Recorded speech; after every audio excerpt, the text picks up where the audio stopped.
Kita datang misalnya ke satu keluarga karena mau memberikan sosialisasi, di situ dibawakan parang misalnya, dikira tukang tagih.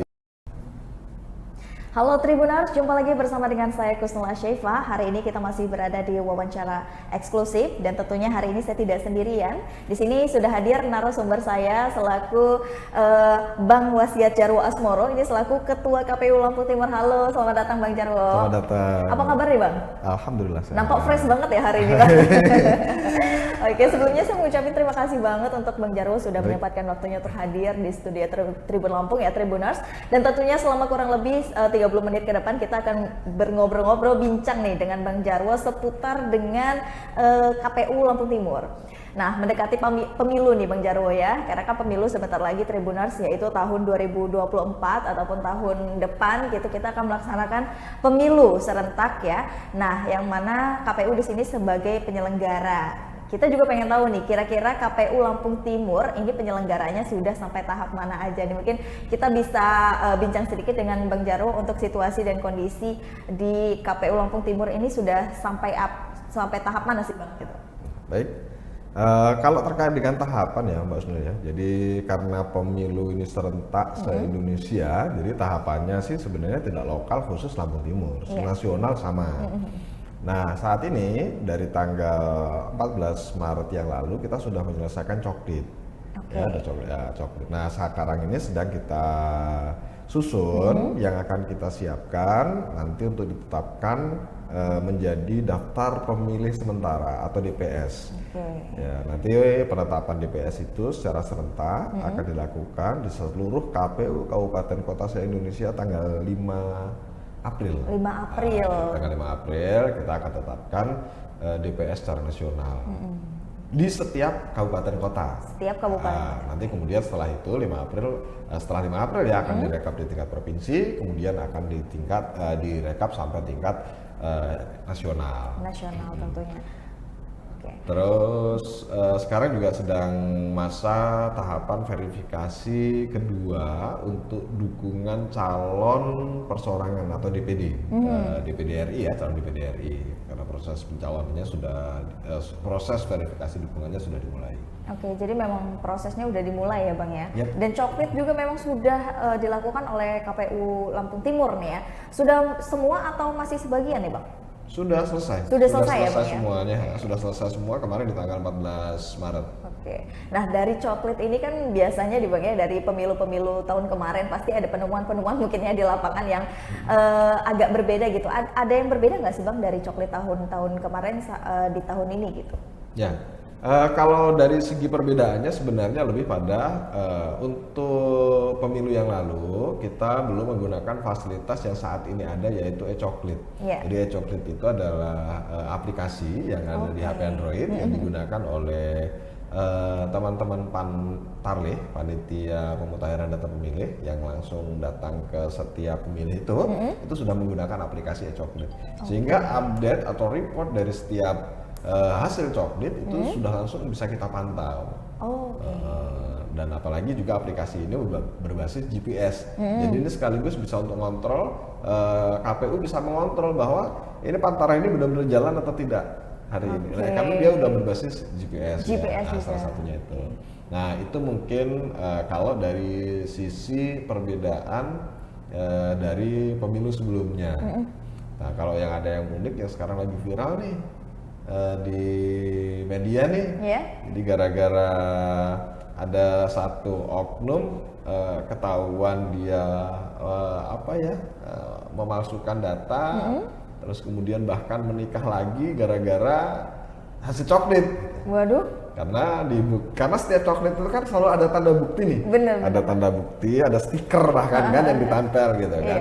Ternyata dari kakak di situ kok setahu istrinya nih harusnya cuma ada 2 orang, dia dan suaminya, kok tiba-tiba ada 3. Ternyata memang di data kependudukannya ada 3. Nah, dia mencari tahu sebenarnya siapa orang ketiga ini. Oh, ternyata istri kedua yang dinikahi orang lain yang dinikahi oleh suaminya. Lagi viral sekarang ini. Lagi viral banget ya Bang. Khusus Lampung Timur nih Bang ya. Ya, kejadiannya di Lampung Timur. Wah, luar biasa. Dan lagi-lagi ada juga nih yang viral katanya kemarin untuk coklit ke Lampung Timur itu nyebrangin sungai ya Bang ya? Iya, ada yang Nah. nyebrang sungai. Di sana memang wilayahnya relatif walaupun tidak banyak ya, tetapi memang relatif ya ini salah satunya Iya. ya. Ini salah satu kegiatan Coklit ya nih Bang ya? Ya, Kalau boleh tahu ini daerah mana nih Bang? ini di daerah Sumur Kucing, Desa Sumur Kucing, Pasir Sakti. Oke. Nah, jadi memang di sana wilayahnya ada wilayah perkebunan, dia sungai, Iya. kebun sawit gitu ya. Nah, Jadi memang masyarakat sana juga antusias untuk memilihnya itu masih tinggi banget ya Bang ya?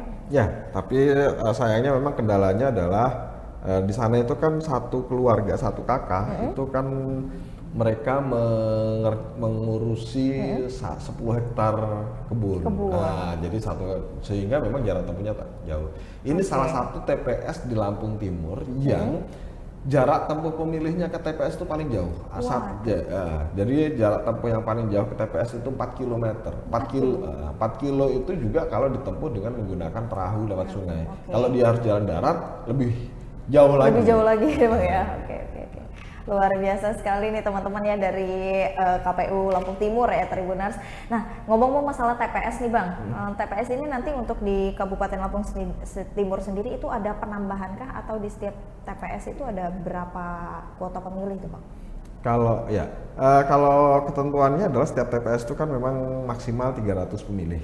300 pemilih, kita ini sedang proses susun dan saat ini yang memang kita petakan jumlah TPS di Lampung Timur itu 3.176 TPS reguler ditambah dengan 2 TPS khusus atau 2 TPS di tempat khusus yaitu di rutan kelas 2 Raja Basa, Sukadana. Jadi di rutan ada 2 TPS yang kita siapkan menjadi TPS di lokasi khusus ya. Sehingga di total itu di Lampung Timur besok di 2024 akan ada 3.178 TPS. Oke, 3.000 ya Bang. Ya. Karena digadang-gadang juga Lampung Timur ini menjadi TPS yang lumayan cukup banyak juga ya Bang, karena kecamatannya banyak ya. Ya, tapi kalau dari segi pemilih memang nomor 2 setelah terbanyak, kedua setelah Lampung Tengah ya. Lampung Tengah, oke. Kita total pemilih yang kita coklit yang lalu dari daftar pemilihnya berjumlah 822.852 orang. Dan itu sudah terdata semua ya Bang ya? Nanti kita lihat tinggal hasil coklit ini karena kita masih mulai direkap di PPS di tanggal 31 besok ya, 31 Maret kita rekap di PPS, kemudian tanggal 2 kita rekap di kecamatan di PPK, dan nanti tanggal 5 nanti kita lihat tanggal 5 pada saat direkap di kabupaten jumlah pemilih akhirnya yang ditetapkan sebagai DPS ada berapa.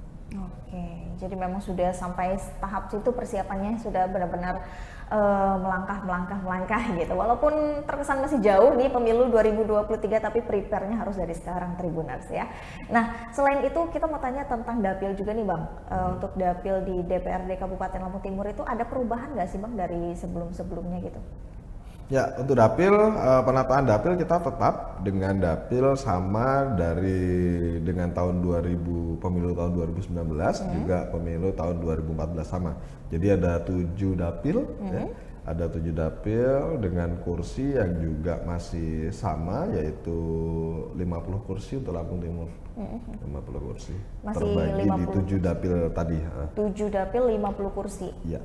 Oke, dan itu sudah selesai tahap seleksi, pendataan dan semuanya ya Bang? Penyusunan dapilnya sudah selesai ya, sudah ditetapkan oleh KPU RI. Kalau mekanismenya kalau boleh tahu itu seperti apa sih Bang? Mekanisme? Untuk mekanisme dari perekrutan dapil-dapil dan penetapan dapil ini? Ya, kalau daerah pemilihan kan kajian kan kalau daerah pemilihan itu ada prinsip-prinsip yang harus dipenuhi ya. Daerah pemilihan harus ada prinsip-prinsip yang harus dipenuhi. Misalnya dia harus terintegrasi dalam satu wilayah kesatuan, misalnya nggak boleh pisah, misalnya begitu ya.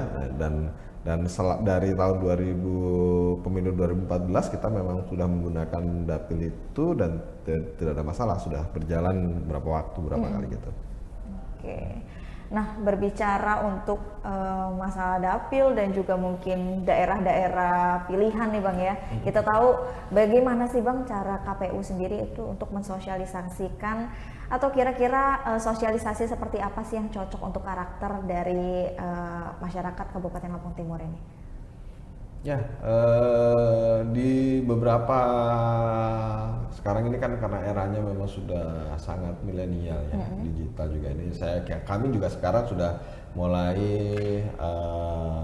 lebih fokus pada media online ya, media online kita juga sudah mulai baik dia media sosmed berupa Facebook, IG, Twitter gitu ya, sampai TikTok juga, YouTube. Kita sudah mulai banyak menggunakan itu Betapus. Selain itu juga masih beberapa memang pertemuan tatap muka langsung ya memang melibatkan masyarakat langsung. Biasanya ini memang lebih pada sosialisasi yang sifatnya perlu interaksi. Perlu interaksi ya, biasanya memang itu lebih ini. Terus juga beberapa juga event-event kegiatan yang mungkin sifatnya seperti apa ya, seperti kontes yang kemudian kita lombakan ya, misalnya lomba selfie di TPS, lomba biasanya gitu ya, atau lomba pada saat misalnya di coklit gitu, misalkan selfie pada saat di coklit kemudian kita lombakan fotonya misalnya gitu. Nah kita sudah, walaupun kemarin itu salah satu contoh ininya ya, tapi kita sudah mulai akan begitu. Jadi model sosialisasi walaupun tetap tadi itu ya yang sifatnya tatap muka yang memang dia digunakan untuk terutama interaksi ya, tanya jawab gitu. Kita lebih tetap masih membutuhkan sosialisasi yang tatap muka. Oke, jadi artinya memang dari KPU Lampung Timur sendiri itu sudah melakukan kegiatan-kegiatan sosialisasi yang tentunya itu juga berkolaborasi dengan media sosial gitu ya. Jadi tetap ada unsur milenialnya yang mungkin pemilih-pemilih ya, pemula dari milenial Lampung Timur gitu bisa melihat kegiatannya itu di media sosial, dan mungkin yang tatap muka nih ya itu bisa sosialisasinya lewat situ Tribuners. Nah, ngomong-ngomong nih Bang ya, karena kan berkaitan dengan pemilu politik itu pasti ada aja kan Bang ya, maksudnya hoax-hoaxnya nih Bang ya gitu. Nah, kalau menurut Abang sendiri selaku Ketua KPU Lampung Timur itu bagaimana sih Bang untuk menghindari adanya hoax politik yang tersebar di wilayah Kabupaten Lampung Timur ini sendiri Bang? Ya, memang luar biasa ya saat ini itu sosmed terutama dengan berbagai macam media sosial itu luar biasa. Bahkan hoax itu bisa saja terjadi bukan karena sengaja untuk menyebarkan berita bohong. Benar. Jadi sekarang itu orang rela melakukan kebohongan demi konten. Nah, biasanya konten ini juga dibuat sesuai dengan isu yang lagi ngetren. Nah, kalau lagi isu ngetren selingkuh, tiba-tiba banyak konten tentang selingkuhan gitu ya. Kita bayangkan besok ketika ini pemilu sudah semakin hangat, semakin memanas, maka saya memprediksi juga akan banyak konten-konten dari kreator-kreator media itu yang juga menggunakan KPU sebagai sarana untuk membuat konten gitu ya, bahan konten. Nah bisa jadi bahan-bahan konten ini sekedar hanya ingin membuat sensasi gitu ya, sehingga menjadi hoax kan gitu. Nah ini memang jadi tantangan tersendiri ya. Di sini yang kemudian memang kita harus memberikan pemahaman yang sebaik-baiknya kepada pemilih, kepada masyarakat, agar kemudian ketika mendapatkan informasi-informasi yang salah, ya masyarakat segera tahu bahwa oh ini pasti salah, gitu, misalnya ya. Nah begitu mungkin. Jadi ini yang memang harus dari sini juga kita tentu juga semua media ya, baik itu media yang semua yang selama ini ada di masyarakat, baik di sosmed itu KPU tentu perlu dukungan yang cukup besar untuk memberikan pemahaman itu. Nah, karena sekali salah pemahaman atau bahkan tidak peduli dengan pemahaman tentang KPU, tentang pemilu gitu ya, tentang pemilu, semakin kecil peduliannya, dia semakin mudah terbawa atau termakan oleh informasi-informasi hoax tadi. Terprovokasi gitu Pak bukan terprovokasi ya. Tiba-tiba dia pokoknya ya percaya gitu aja lah. Gitu. Mungkin karena kurangnya tadi itu Bang ya. Ya karena dia memang kurang memahami. Oke. Nah, berarti dari KPU Lampung Timur sendiri itu ada kegiatan khusus nggak seperti pendidikan politik gitu untuk masyarakat di Kabupaten Lampung Timur ini untuk menghindari hoax ini? Ya, tentu kita berupaya ya dengan berbagai macam tadi ya. Biar nanti juga kita pasti per segmen juga akan melakukan proses pendidikan pemilih ya. Kita akan bagi segmen-segmen itu, misalnya segmen pemuda, ada segmen disabel, ada segmen wanita, tentu sesuai dengan segmennya akan kita upayakan untuk melakukan pendidikan pemilih. Dan selama ini juga sudah berjalan ya. KPU juga beberapa waktu lalu juga sudah melakukan misalnya ada kelas kepemiluan gitu ya, kelas pemilihan. Kemudian ada kita ngundang juga dari ketua-ketua OSIS, terus kemudian guru yang membidangi pelajaran Pancasila dan sejarah gitu ya, itu yang kemudian kita libatkan, kita ajak belajar bersama, bahkan sampai dengan simulasi bagaimana penggunaan atau simulasi mencoblos pada saat hari H. Nah, misalnya begitu-begitu. Jadi memang sudah ada kegiatan-kegiatan yang dilakukan ya Bang ya? Yep. Nah, untuk dari data pemilih nih Bang, data pemilu di 2019, kayaknya Kabupaten Lampung Timur kemarin mendapatkan angka yang cukup tinggi ya Bang ya, 76% ya Bang, untuk presentasi pemilihan 2019-nya. Partisipasinya ya, gitu. Nah, kalau untuk 2024 ini optimis nggak sih Bang bisa mencapai angka tersebut atau bahkan lebih nih mungkin gitu? Ya, insya Allah akan, karena faktor partisipasi itu banyak ya. Jadi ada faktor dari tertibnya data pemilih, ada kemudian faktor dari memang ketingkat hadiran masyarakat. Itu juga ketingkat hadiran ini kan juga beberapa faktor ya, bisa jadi karena misalnya kalau di tempat-tempat yang misalnya daerah yang banyak masyarakatnya bekerja di luar daerah, biasanya juga akan berpengaruh, misalnya begitu ya. Tetapi kita yakin bahwa dari angka yang terakhir 76, kita pasti akan lebih naik lagi. Pasti ya, optimis ya Bang ya. Oke, luar biasa. Nah, Abang sendiri nih selaku Ketua KPU Lampung Timur, ada nggak sih gitu menemukan kesulitannya ataupun teman-teman yang di lapangan gitu menemukan kesulitan sewaktu mereka mensosialisasikan pemilu ini gitu?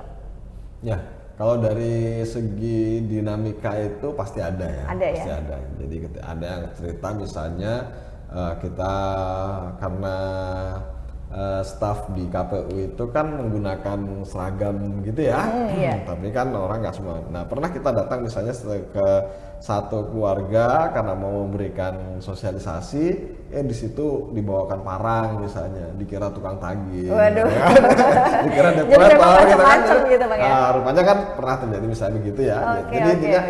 Jadi kalau problem sih pasti ada permasalahannya itu. Hanya ya kita sampai dengan saat ini ya tidak membuat kemudian bahwa sampai tahapan terganggu gitu. Enggak. Jadi memang semua masih berjalan dengan lancar dan itu memang sudah tugas lapangan seperti itu ya Bang, yang menemukan beberapa fakta-fakta dan fenomena yang lumayan cukup menarik adrenalin kita ya Tribuners gitu. Nah Bang, menyinggung soal pemilu nih Bang ya. Kalau seandainya mungkin pemilu kita ditunda 2024 nanti itu ditunda, gimana nih sikap KPU Lampung Timur untuk menghadapi hal ini Bang? Sudah ada persiapan belum? Jadi pemilu itu nggak khusus ya, itu nggak seperti apa ya, nggak seperti orang mau nikah. Kok dengan mudah, aduh, saya kalau ditanya itu, maksudnya udah nikah belum ya? Belum. Kapan mau nikah? Oh, saya sengaja mau menunda dulu, padahal memang karena belum laku kan. Iya. Belum ada yang mau mungkin ya, belum datang nih jodohnya gitu. Ya, jadi pemilu sebenarnya nggak semudah. Pemilu itu diatur di dalam Undang-Undang Dasar 45 yang dia periodenya sudah diatur bahwa dilaksanakan 5 tahun sekali, ya. Nah, jadi tidak dengan mudahnya pemilu ini bisa, kalau misalnya mau menunda pemilu, pelaksanaan pemilu, maka yang harus dilakukan adalah MPR melakukan sidang untuk mengamandemen Undang-Undang 45 terlebih dahulu. Nah, jadi itu ya. Maka sebenarnya pemilu menurut saya, kecuali terjadi sesuatu yang memang force majeure ya, misalnya tiba-tiba terjadi bencana alam secara nasional gitu ya, atau misalnya krisis yang luar biasa, atau terjadi pemberontakan di mana-mana, misalnya begitu ya. Selain itu, kecuali hal yang force majeure tadi secara nasional terjadi, saya KPU meyakini atau paling tidak saya meyakini bahwa KPU tetap akan berjalan. Karena ini konstitusi yang sudah kita bangun bersama dan saya yakin seluruh elemen bangsa ini saat ini memang berupaya untuk secara serius berusaha untuk tetap menjalankan konstitusi kita, yaitu melaksanakan pemilu dalam 5 tahun sekali itu. Oke. Jadi kalau misalkan tiba-tiba diundur gitu gimana Bang, ditunda? Nah, siapa yang mau mundur gitu? Siapa yang mau mengundurkan gitu? Nah, kan memang tidak ada kewenangan itu. Nggak ada ya? Oh, ya. Oke. Jadi memang KPU harus siap semua ya dalam kondisi, dan juga pemilu ini seperti yang Bang Jarwo bilang tadi, tidak serta-merta bisa diundurkan begitu saja ya Bang, atau ditunda begitu saja kalau tidak ada memang fenomena yang benar-benar urgenitas secara nasional gitu. Oke, mungkin untuk closing statement kita boleh minta Bang Jarwo berikan mungkin ada kata-kata motivasi dan juga untuk pesan-pesannya untuk pemilu dan juga pemilih di seluruh Indonesia, khususnya terkhusus di Kabupaten Lampung Timur. Baik. Terima kasih Pak Husnul dan juga Tribun. Saya ingin menyampaikan kepada seluruh masyarakat dan juga pemilih bahwa gunakan pemilu sebagai sarana kedaulatan setiap masyarakat. Karena dengan kita menggunakan hak pilih kita di TPS, maka kita sudah menyalurkan pendapat kita. Dan jika kita tidak menggunakannya, maka bisa jadi orang-orang yang akan terpilih, yang akan menjadi pemimpin kita bukan orang-orang yang terbaik. Yeah. Sehingga sebaiknya memang harus kita gunakan sebaik-baiknya hak demokrasi kita ini. Oke, luar biasa. Terima kasih sekali Bang Jarwo sudah mampir ke studio Tribun Lampung. Tentunya hari ini sudah mengedukasi Tribuners di rumah ya tentang bagaimana sih pemilu dan juga gambaran pemilu dan juga Kabupaten Lampung Timur ini di KPU. Nah, terima kasih sekali juga untuk Tribuners yang sudah menyaksikan wawancara eksklusif bersama dengan saya hari ini, Kusnul Asyaifa. Pamit undur diri, terima kasih dan sampai jumpa. Masih banyak ya Bang. Oke.